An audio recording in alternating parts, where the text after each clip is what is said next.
आसान करे और अल्लाह ताला उनकी बख्शिश फरमाए। मेरे उनके और उनकी जो फैमिली है उसके साथ मैं दिली तौर पे ताज़ियत करती हूँ जी। सेकेंडली ये बताइएगा क्या समझती हैं जो बजट कल आने वाला है जिसकी तो 10% मुलाजमीन सरापा एहतजाज है, आप क्या सजेस्ट करेंगे गवर्नमेंट को कि उनकी जो तनख्वाहों में और लॉसेस में काफ़ी अरसे से इजाफा नहीं हुआ उसमें क्या होगा, और खान साहब को क्या देख रही हैं वो ये? देखिए मैं ये बात कहना चाहती हूँ कि मुझे सजेस्ट करने की कोई ज़रूरत नहीं। अब अवाम का वज़ीर आज़म, पाकिस्तान का वज़ीर आज़म एक ऐसा शख्स है जिसको अवाम का दर्द है, जिसको अवाम का एहसास है, जिसको अवाम की तकालीफ का एहसास है और जो दिन रात कोशा है अवाम की रिलीफ के लिए इस बुरे माशी कंडीशन में जहाँ पे आपकी मईशत जो है वो बिल्कुल ख़राब हालत में है, तो वो दिन रात उसी पर लगे हुए। तो मुझे उनको सजेस्ट करने की ये ज़रूरत नहीं है, बल्कि मैं ये देख रही हूँ, मेरे सुनने में भी आया है, मुझे उन्होंने ख़ुद भी बताया है कि लोड शेडिंग और इकॉनमी, उन्होंने अपनी सारी जो मीटिंग्स हैं, जो सारी उनकी अपॉइंटमेंट्स हैं वो कैंसिल करके प्राइम मिनिस्टर सिर्फ और सिर्फ आवाम को रिलीफ देने के लिए काम कर रहे हैं। लोड शेडिंग की जहाँ तक मैं बात कर लूँ, लोड शेडिंग एक बहुत आजकल बर्निंग सब्जेक्ट है, तो मैं ज़रूर ये सवाल कौम से करना चाहती हूँ कि जहाँ हम उसको ठीक कर रहे हैं अब और इंशाअल्लाह ताला कर लेंगे, एक प्लान दिया है आवाम को, एक प्रोग्राम रखा है आवाम के सामने, लेकिन ये सवाल करना बनता है कि 2013 में जब नवाज शरीफ को 20-22 घंटे की लोड शेडिंग वाला पाकिस्तान मिला, तो 2018 में इमरान खान को नवाज शरीफ ने 0 लोड शेडिंग वाला पाकिस्तान दिया। और ये मैं बात आज कमिट कर रही हूँ, यहाँ पर सबके सामने कह रही हूँ कि अगर ये नवाज शरीफ साहब ना होते, शहबाज शरीफ साहब ना होते, पाकिस्तान में आज बिजली नहीं होती। जितनी तेज़ी से डिमांड और सप्लाई का गैप बढ़ रहा है और बिजली की यूजेज बढ़ रही है, किसी और ने कोई प्लांट्स नहीं लगाए, किसी और ने पाकिस्तान की बिजली के बारे में नहीं सोचा। तो नवाज शरीफ साहब 2018 में 0 लोड शेडिंग वाला पाकिस्तान इमरान खान को देकर गए थे और इमरान खान ने 2022 में 5 से 10 घंटे वाला लोड शेडिंग वाला पाकिस्तान शहबाज शरीफ के सपुर्द किया। तो क्या ये सवाल पूछना नहीं बनता कि अभी 4 साल इमरान खान ये कहते रहे कि नवाज शरीफ इजाफी बिजली बना गया, इजाफी बिजली कहाँ है? वो इजाफी बिजली आज 4500 मेगावाट्स का शॉर्टेज है, शॉर्टफॉल है। क्योंकि मैं बताती हूँ उसकी वजह, जरा काइंडली खामोशी इख्तियार करें प्लीज, मैं उसकी वजह ये बताती हूँ प्लीज। तो मैं ये अवाम के सामने ये सवालात रखना चाहती हूँ कि नवाज शरीफ ने सिर्फ 0 लोड शेडिंग नहीं की, दिन रात एक करके उन्होंने ये जो पावर प्लांट्स लगाए और बिजली पैदा करने के कारखाने लगाए, उन्होंने 0 लोड शेडिंग कर दी। लेकिन नवाज शरीफ ने आगे देखते हुए, क्योंकि उनको पता था कि बिजली की डिमांड बढ़ रही है, तो उन्होंने बहुत सारे कारखाने ऐसे थे जो वो ऑपरेशनल कर गए, जिसके बाद लोड शेडिंग 0 हो गई। तो बहुत सारे कारखाने ऐसे थे जो बिल्कुल ख़त्म होने पर आ गए थे और उनका ऑपरेशनल होना बाकी था। ये गवर्नमेंट इतनी नालायक थी, इमरान खान की इतनी नाअहल थी कि ये बने बनाए कारखानों को चला नहीं सकी और उनके ना चलने की वजह से आज लोड शेडिंग का जो बिजली की डिमांड और सप्लाई का फ़र्क है वो 4500 मेगावाट्स आ गया। अब इंशाअल्लाह ताला 30 जून तक वो सारे सिक प्लांट्स जो इनकी इमरान खान की नाअहली बेहिसी की वजह से बंद थे, बुरी कारकर्दगी की वजह से बंद थे, उन सबको चला रहे हैं, जिसके अंदर K3, K2, लकी, सबा, भिक्की, साहिवाल कोल, पोर्ट कासिम कोल, ये सारे इंशाअल्लाह ताला हम शामिल कर रहे हैं और 5000 मेगावाट से ऊपर इंशाअल्लाह ताला जून और जुलाई के महीने में बिजली आ जाएगी और जिसकी वजह से इंशाअल्लाह ताला लोड शेडिंग में बतदरीज कमी और बेहतरी आती जाएगी। लेकिन मैं आज ये बात आपको कहना चाहती हूँ कि हम ये नहीं रो रहे कि इमरान कर गया 4 साल तक, ये नहीं रो, हमने साथ ही लोगों को बताने के साथ साथ कि क्या मसला है, हमने उस पर काम शुरू किया है, सिर्फ रो नहीं रहे बैठ के। हमने आवाम को एक प्लान दिया और इंशाअल्लाह ताला उस पर हम डिलीवर भी करेंगे। लेकिन आवाम को भी ये सवाल ये आवाम के सामने मैं रखती हूँ कि क्यों पाकिस्तान के साथ ये होता है, 0 लोड शेडिंग को क्यों 5-10 घंटे की लोड शेडिंग पे ले जाते हैं, क्यों इस तरह की हुकूमतें तोड़ते जाते हैं जो पाकिस्तान की खिदमत में हर लम्हा अपना सर्व करती हैं। तो मैं सिर्फ ये कहना चाहती हूँ कि इंशाअल्लाह ताला लोड शेडिंग में बतदरीज कमी भी आएगी, बेहतरी भी आएगी। अवाम की तकलीफ का एहसास है। ये नहीं कह रहे कि आलू प्याज टमाटर के रेट पता करने नहीं आए, बिजली की लोड शेडिंग ख़त्म करने नहीं आए, और डॉलर सुबह सो के उठा तो डॉलर का पता चला कि ऊंचा चला गया। बिल्कुल हम इसको बेहतरी लाने की कोशिश कर रहे हैं। अवाम का एहसास है, अवाम की तकलीफ का एहसास है। और तनकीद जो है ना, मैं मीडिया को भी ये कहना चाहती हूँ कि तनकीद उस पर होनी चाहिए जिसने मामलात को ख़राब किया, जो पाकिस्तान में तबाही लेकर आया, जो पाकिस्तान में बर्बादी लेके आया, ना कि उस शख्स पर या उस हुकूमत पर जो दिन रात उस खराबी को, उस तबाही को जो वो 4 साल में लाए, दिनों में ठीक करने की कोशिश कर रहे हैं। आखिरी बात लोड शेडिंग के हवाले से ये करना चाहती हूँ कि जो सिक प्लांट्स और जो बंद प्लांट्स 5000 मेगावाट प्लस के नहीं चले पिछले 4 साल में, इस हुकूमत ने इंशाअल्लाह ताला वो 2 महीनों में चला के दिखा दिए हैं अवाम को। तो मैं ये बात बड़ी इम्पॉर्टेंट है, मीडिया को भी थोड़ा इस चीज़ को अंडरस्टैंड करना चाहिए। दूसरी बात मैं एक और करना चाहती हूँ जो इस बात से लिंक्ड है कि ये मैं नहीं कह रही, ये इनकी अपनी जमात के लोग, इनके इत्तेहादी शेख रशीद साहब की कल की बहुत आई ओपनर एक स्टेटमेंट है जिसके अंदर उन्होंने ये फरमाया कि इमरान खान पता नहीं क्यों जाते जाते लैंड माइंस यानी कि बारूदी सुरंगें बिछा गए आने वाली गवर्नमेंट के लिए, और जल्दी जल्दी वो कीमतें ड्रॉप करके, क्योंकि उनको पता था मैं जा रहा हूँ और उनको पता था वो बोझ जो पाकिस्तान की मईशत पर पहले ही जो वेंटिलेटर पे थी उनकी नाअहली की वजह से, उसको मजीद ज़मीन के नीचे धकेल गए, ICU में फेंक के चले गए, और वो बोझ पाकिस्तान पर कि पाकिस्तान की मईशत पर जाते जाते डाल गए जिस बोझ को उठाने की पाकिस्तान की मईशत में इस वक्त हिम्मत नहीं है। उस बोझ को उठाने की पाकिस्तान के अंदर हिम्मत नहीं है। फिर भी हम लगे हैं उन चीज़ों को ठीक करने के लिए। अल्लाह ताला मदद करेगा इंशाअल्लाह ताला। नीयत अच्छी है, मेहनत करेंगे, और इमरान खान की नाअहली और नालायकी से जो मुल्क को अंधेरों में डुबोया उसको इंशाअल्लाह बाहर लेकर आएंगे। और दूसरी बात ये कि उन्होंने ये भी फरमाया कि 4 माह पहले मुझे पता चल गया था कि हुकूमत तो जाने वाली है। तो मुझे आज ये भी सवाल करना बनता है कि क्यों फिर ये ख़त और गैर मुल्की साजिश का ड्रामा बनाया गया। आपको सब पता था कि आपके लोग आपको छोड़ के जा रहे हैं, आपको सब पता था कि कोई आपकी नाअहली नालायकी का बोझ अब मजीद उठाने को तैयार नहीं है। आपने फिर भी साजिश का ड्रामा रचा के पाकिस्तान को फितना और फसाद में झोंकने की पूरी कोशिश की। तो जो लैंड माइन्स आप बिछा कर गए हैं वो हम आवाम को बताएंगे, ज़रूर उनको हटाएंगे, एक एक करके सारी लैंड माइन्स जो बिछा के गए हैं उनको चुनेंगे। लेकिन इकोनॉमिक लैंड माइन्स तो आपको समझ आ रही है, नज़र आ रही हैं। इक्तसादी जो हाल है, जो मईशत का हाल है, वो आपने जो लैंड माइन्स बिछाई हैं वो हम इंशाल्लाह आप ठीक भी करेंगे, वो नज़र भी आ रही है। लेकिन जो बाकी लैंड माइन्स आप बिछा गए हैं, पाकिस्तान के दूसरे मुल्कों से ताल्लुकात आप ख़राब करके चले गए, फॉरेन पॉलिसी में जो आप लैंड माइन्स बिछा गए हैं, वहाँ पर भी हम मुल्कों की सिमत जो है वो दुरुस्त करने की कोशिश कर रहे हैं। रूठे हुए ममालिक को जो आपकी ज़िद, अना और आपकी नाअहली और नालायकी की वजह से आप बिछा के गए हैं, उनको भी दूर करने की कोशिश कर रहे हैं। आपके अपने लोग, हम नहीं कह रहे, आपके अपने लोग ये कह रहे हैं कि इमरान खान तो पागल आदमी है, हमारी सुनता नहीं है।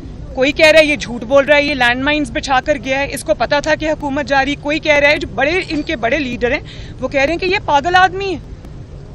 तो क्यों इस पागल आदमी को इजाज़त दी हुई है कि वो पाकिस्तान में हर जगह फितना फसाद करता रहे? तो मैं मीडिया से भी ये सवाल करती हूँ कि खुदा का वास्ता है, इस पागल शख्स को जो पाकिस्तान के अंदर आग लगाने पर तुला है, इसको दिखाना कम करें, इसकी तरफ डिबेट को ना लेकर जाएं। डिबेट पाकिस्तान के अवाम के मसाइल और उनके हल पर होनी चाहिए। बारी बारी कर लेना आप बात कर, इसके बाद देती हूँ। और मैं एक मिनट बेटा, ऐसे नहीं हो सकता बेटा, ऐसे नहीं हो सकता। एक मिनट आप मैं एक और बात भी करना चाहती हूँ, वो मैं भूल गई थी, और वो बहुत इंपॉर्टेंट बात है। वो ये है कि इस खराब माशी हालत के बावजूद पाकिस्तान की मईशत इस वक्त बहुत क्रूशल स्टेज पे है। इसके बावजूद शहबाज शरीफ साहब दिन रात काम करके आवाम को रिलीफ देने की कोशिश कर रहे हैं। अगर पेट्रोल और डीजल की कीमतें उनको बढ़ानी पड़ी हैं तो साथ उन्होंने 28 अरब रुपए का पैकेज भी दिया है आवाम को, जिसमें उनको सब्सिडी मिलेगी, जिसमें उनको 2000 रुपया महीना मिलेगा 8.5 करोड़ खानदानों को, और अब उसको वो बजट का हिस्सा भी बना रहे हैं। 1 महीने के लिए नहीं, पूरे साल के लिए उसको बजट में डाल रहे हैं ताकि अवाम पे कम से कम बोझ पड़े। इस बुरे माशी कंडीशन में शहबाज शरीफ साहब ने आटा सस्ता किया, चीनी सस्ती की, हज जो गरीब अवाम हज पे जाते हैं उनको 8.5 लाख रुपया देना पड़ रहा था, जिसको शहबाज शरीफ साहब ने 7 लाख पर लेकर आए अवाम की सहूलत के लिए। और आज से यूटिलिटी स्टोर्स पे जो घी है उसकी कीमत भी कम हुई है। तो मैं इस बुरे हालात में, इस किस्म के माशी जब दबाव है आपके ऊपर, आपने अवाम को इतना भी रिलीफ दिया है तो इंशाअल्लाह ताला आगे और रिलीफ आएगा। अगर शहबाज शरीफ नहीं कर सकता, अगर पाकिस्तान मुस्लिम लीग नून नहीं कर सकती, तो मैं आपसे सवाल पूछती हूँ, कौन है वो हुकूमत या कौन सा शख्स है पाकिस्तान में जो ये कर रहे हैं, जो इसको ठीक कर सकता है?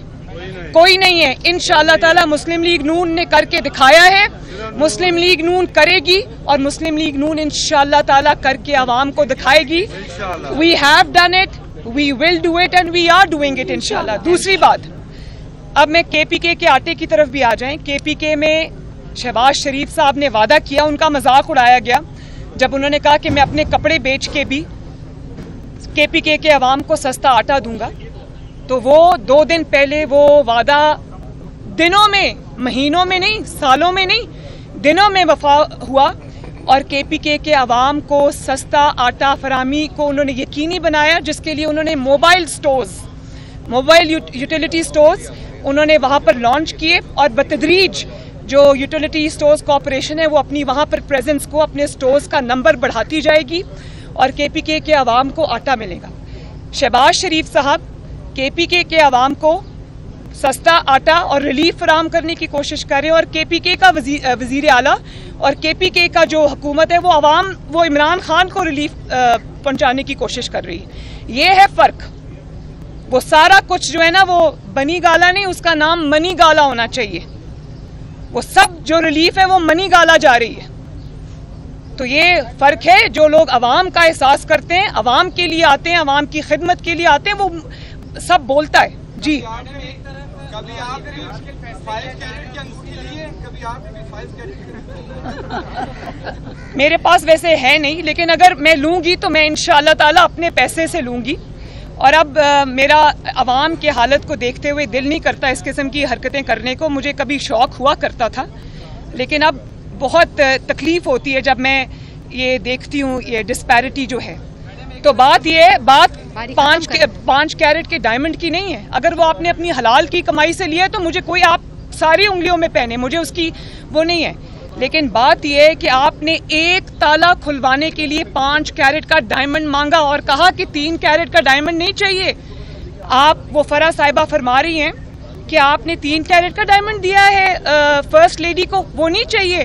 फर्स्ट लेडी है, कुछ तो अकल करो, 5 कैरेट का डायमंड दो उसको। और फिर ये भी कहा कि तुम्हारा मुझे यकीन नहीं है, मैं खरीद लेती हूँ वो रिंग, तुम मुझे पैसे दे देना। तो मैंने ऐसे इसको बनी गाला को मनी गाला नहीं कहा, ये मनी गाला है। और ये मनी जो है ना, सारी जो बनी गाला जा रही थी वो पाकिस्तान के अवाम का टैक्स पेयर का पैसा था जो रिश्वतों में गया।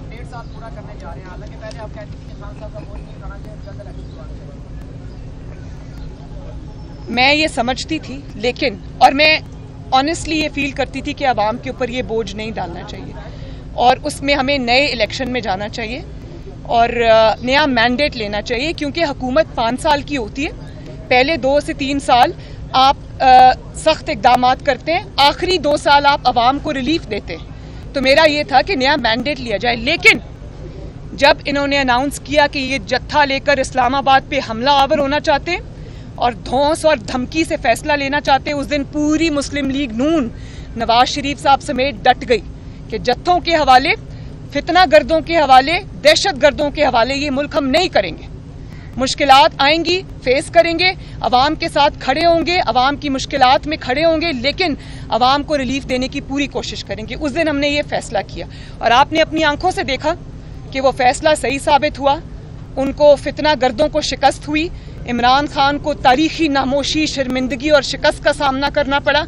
आज भी वो राना सनाउल्लाह साहब रास्ता देख रहे हैं, वो तारीख नहीं दे रहे। उसकी वजह ये है कि पहले तो इनकलाब ने अपनी जमानत करा ली, राहदारी जमानत, और उसके बाद इनकलाब अब सुप्रीम कोर्ट की तरफ देख रहा है कि सुप्रीम कोर्ट से पता चले फिर हम तारीख देंगे। देयर बाय मीनिंग कि जो इनकलाब हम नहीं ला सकते उसमें हमें सुप्रीम कोर्ट फैसिलिटेट करे।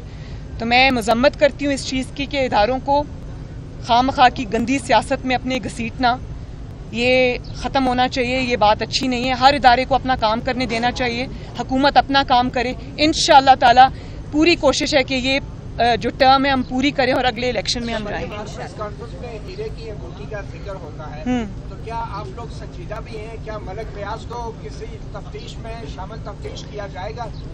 देखें, बात यह है कि सबसे पहले तो तफ्तीश उस शख्स से होनी चाहिए जिसने पंजाब का 12 करोड़ का सूबा फराह गोगी के हवाले किया हुआ था, जिसमें बुजदार एक नाम का चीफ मिनिस्टर था, उसको फराह गोगी चला रही थी। और फराह गोगी एक पोस्टिंग के, एक ट्रांसफ़र के, एक तब्दीली के और एक ताला खुलवाने के, फराह गोगी और वो पीरनी साहिबा मिलके 5-5 कैरेट की अंगूठियां और करोड़ों रुपए की जो बैग्स जा रहे थे ना मनी गाला में, वो उनके थ्रू हो रहे थे। पहले तो इस चीज़ का हिसाब होना चाहिए कि क्यों ये मौका या ये कोई जगह, ये कोई ऐसा पेश आए हालात के लोगों को ये पता लग गया कि पैसे दोगे तो काम होगा, 5 कैरेट की अंगूठी दोगे तो काम होगा, अगर आपका काम मेरिट पे तो नहीं होगा। मलक रियाज का कोई कसूर नहीं, बिल्कुल। मैं तो क्यों कसूर नहीं है? जिसने जो गलत काम किया है उसको आंसरेबल करना चाहिए, उससे हिसाब किताब होना चाहिए, उससे सवाल होना चाहिए। लेकिन सवाल हुक्मरान से बनता है कि क्यों अवाम इस बात पे मजबूर हुए, क्यों लोग इस बात पे मजबूर हुए कि उनको अपना काम कराने के लिए, चाहे वो एक ताला खुलवाना हो या पोस्टिंग हो या ट्रांसफ़र हो, वो आपको फराह गोगी के जरिए करनी पड़े, रिश्वत दे के करनी पड़े। क्यों? जी सवाल करें।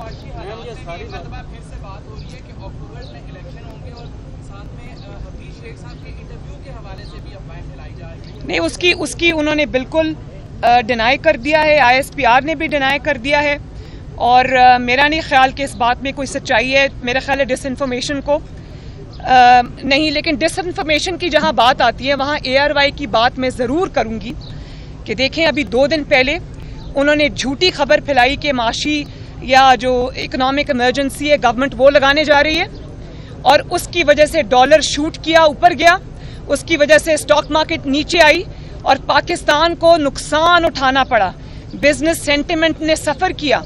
तो मैं ये सवाल करना चाहती हूँ कि कैसे इतनी हिम्मत हुई ARY की, जो खुद गोल्ड का स्मगलर है, 12 अरब के टैक्स पे स्टे लेकर बैठा हुआ है, और बगैर बिडिंग के स्पोर्ट्स के जो वो क्रिकेट के राइट्स हैं वो उन्होंने लिए हुए हैं।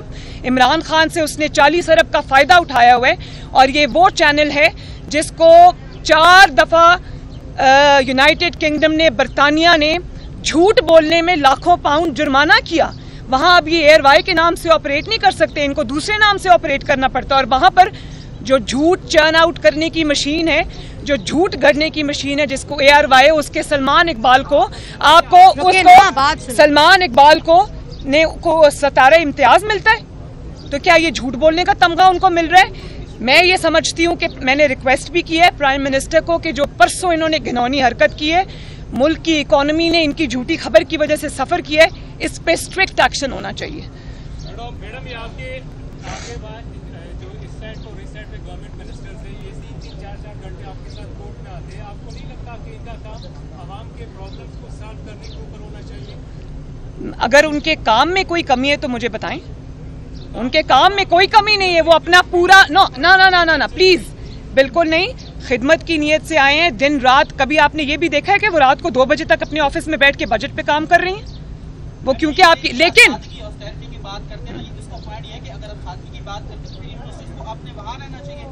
वहीं होते हैं भाई। नहीं, सॉरी, ये आप नहीं, बिल्कुल नहीं। वो इस पार्टी के मेंबर भी हैं, और वो ये हमारा हक है, पॉलिटिकल एक्टिविटी भी हमारा हक है, वो जिसके पास जाएं ना जाएं उनकी मर्जी। लेकिन अगर उन्होंने अपने कोई जो अपनी रिस्पॉन्सिबिलिटीज़ हैं उनकी अदायगी में कहीं कोताही की है तो उसके लिए हम जवाब दें, वो कोई नहीं है।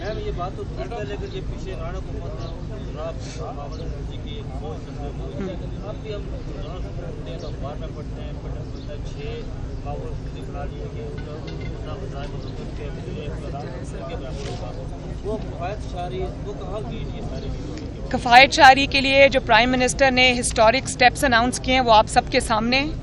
मेरा नहीं ख्याल कि 4 साल ये पिछली हुकूमत जो है ये महंगाई को तरक्की बताती रही और अचानक 1 महीने में इनको याद आ गया कि महंगाई तरक्की नहीं होती, महंगाई तबाही होती है। तो उनकी तरह बेहिसी नहीं की। उन्होंने ये नहीं कहा कि चीनी कम कर लें। अपनी इनके वज़रा क्या बयानात देते थे इमरान खान के कि चीनी के दाने कम कर लें, चिकन ना खाएं, सब्जियां ना खाएं, रोटी कम खाएं। हम तो ये नहीं कह रहे। हम तो ये कह रहे हैं कि अगर आज अवाम सफ़र करिए तो हम अपने एक्सपेंडिचर्स भी कट डाउन करेंगे। हम अवाम की खातिर अवाम के साथ खड़े नज़र आएंगे। हम भी अपने जो गवर्नमेंट के जो भी अखराजात हैं उनको कम करेंगे, क्योंकि हम अवामी हुकूमत है। अवाम को जवाब दें, अवाम के साथ खड़े, अवाम का एहसास है हमें। और 1 मिनट भाई, 1 सेकंड जरा पीछे से ले लो। जल्दी आएंगे इंशाल्लाह, जल्दी आएंगे इंशाल्लाह ताला। और मतीउल्लाह जान साहब, आपने क्योंकि सवाल किया था रिटायर्ड फौजी अफसरान से और वो जवाब दिए बगैर, आप भी और वो एजाज सैयद साहब, तो वो जवाब दिए बगैर भाग गए वहाँ से। तो मैं ये ज़रूर कहना चाहती हूँ कि मुझे वो मनाजिर देखकर तकलीफ़ हुई। मैं ये समझती हूँ कि जो भी रिटायर्ड फ़ौजी हजरात हैं उनकी जो अगर वो अपने इंस्टीट्यूशन के नहीं हैं, अगर वो अपने इदारे के साथ वफादार नहीं हैं और किसी के कहने पर वो इदारे में तफरीक पैदा करने की, डिवीज़न पैदा करने की कोशिश कर रहे हैं, तो ये नहायत काबिल अफसोस बात है। उसकी वजह यह है कि जिस इंस्टीट्यूशन ने उनको वो तमगे दिए, जिस इंस्टीट्यूशन ने उनको वो रैंक्स दिए, जिस इंस्टीट्यूशन ने उनको वो रिकग्निशन दी, जिस इंस्टीट्यूशन ने उनको वो इज्जत दी, वो जगह, वो मकाम दिया पाकिस्तान में, आज अगर वो उसी इंस्टीट्यूशन को बुरा भला कहेंगे इमरान खान के कहने पर और इमरान खान के पीछे जो हाथ है उसके कहने पर, तो मेरा ख्याल है कि ये बहुत अफसोसनाक बात है। ये नहीं होना चाहिए। ये बहुत सिनिस्टर प्लान है कि आप सामने तकरीरें करते, पीछे से आपने इस किस्म के जो एलिमेंट्स हैं उनको लॉन्च कर दिया है कि वो इदारे को कमज़ोर करें और वो ही रिटायर्ड लोग। तो अगर आपको इतना शौक़ है सियासत का, तो मेरा आपको मुखलिसाना मशवरा है कि आप अपने टाइटल्स को, अपने जो रैंक्स थे जो आपने अपने नाम के साथ लगाए हुए हैं, जो इज़्ज़त आपको अफवाज पाकिस्तान ने दी है, उसको फेंकें, उतारें, उसको रिनाउंस करें, वो इदारे को वापस करें और अपने नाम के साथ, जिसमें ना कोई रिटायर्ड ब्रिगेडियर हो, ना कोई रिटायर्ड जनरल हो, ना कोई रिटायर्ड कर्नल हो, वो उसी रैंक के साथ वो उतार के इंस्टीट्यूशन को वापस करें और जाके किसी सियासी जमात के साथ एफिलिएशन का इजहार करें। बहुत शुक्रिया आपका।